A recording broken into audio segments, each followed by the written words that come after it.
శ్రీకాకుళం జిల్లాలో రోడ్లు పూర్తిగా అధ్వానంగా అస్తవ్యస్తంగా ఉన్నాయి. ప్రజలు తీవ్ర ఇబ్బందులు పడుతూ ఉన్నారు. గత వైసీపీ గవర్నమెంట్ 5 ఏళ్ల పాలనలో రోడ్లన్నీ కూడాను పూర్తిగా శిథిలావస్థకు వచ్చేసి నాశనమైనటువంటి పరిస్థితి ఉన్నది. ఈ పరిస్థితుల్లోన రోడ్లని బాగు చేయాలి, అలాగే రోడ్ల నిర్మాణం చేపట్టాలని చెప్పేసి అనేక రూపాల్లో ఆందోళన పోరాటాలు ఈ జిల్లాలో సాగినాయి.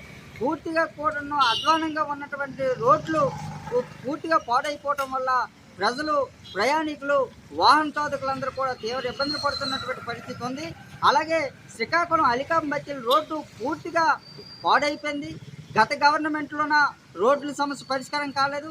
నేటి కూటమి అధికారంలోకి వచ్చి 3 నెలలు అవుతుంది.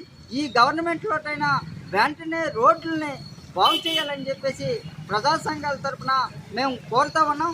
ఎప్పటికైనా రాష్ట్ర ప్రభుత్వం రోడ్లని నిర్మాణం చేసినటువంటి ప్రక్రియ చేపట్టాలని చెప్పేసి కోరుతున్నాం. అంతేకాదు అలికాంబత్తిల్ రోడ్లో సరుబుచ్చిల దగ్గర కానీ లేదా కొత్తూరు మండల హెడ్ క్వార్టర్కి ఉన్నటువంటి పారాపురం కొత్తూరు రహదారి సమస్య చాలా తీవ్రంగా ఉంది. ప్రయాణికులు, బళ్ళుతో వచ్చినటువంటి వాళ్ళు అనేకమైనటువంటి ఇబ్బందులు పడిపోతున్నటువంటి పరిస్థితి ఉంది.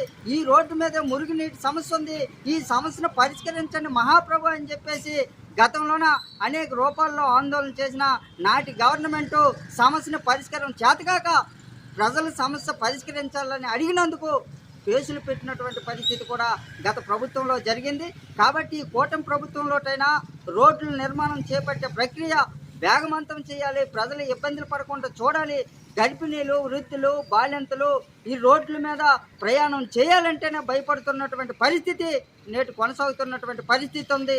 అందుకని ఈ మండలంలో, కొత్తూరు మండలంలో ఉన్నటువంటి నెవగాం రోడ్లో కానీ, లేదు శ్రీకాకుళం రోడ్లో కానీ, అక్కడ అంగూరు రోడ్లో కానీ వెంటనే యుద్ధ ప్రాతిపదికన రోడ్ల మరమ్మత్తు వెంటనే చేపట్టాలి. లేకుంటే ఈ ప్రభుత్వం కూడాను ప్రజల ఇబ్బందులను దృష్టిలో పెట్టుకోవాలని చెప్పేసి మేము కోరుతా ఉన్నాం.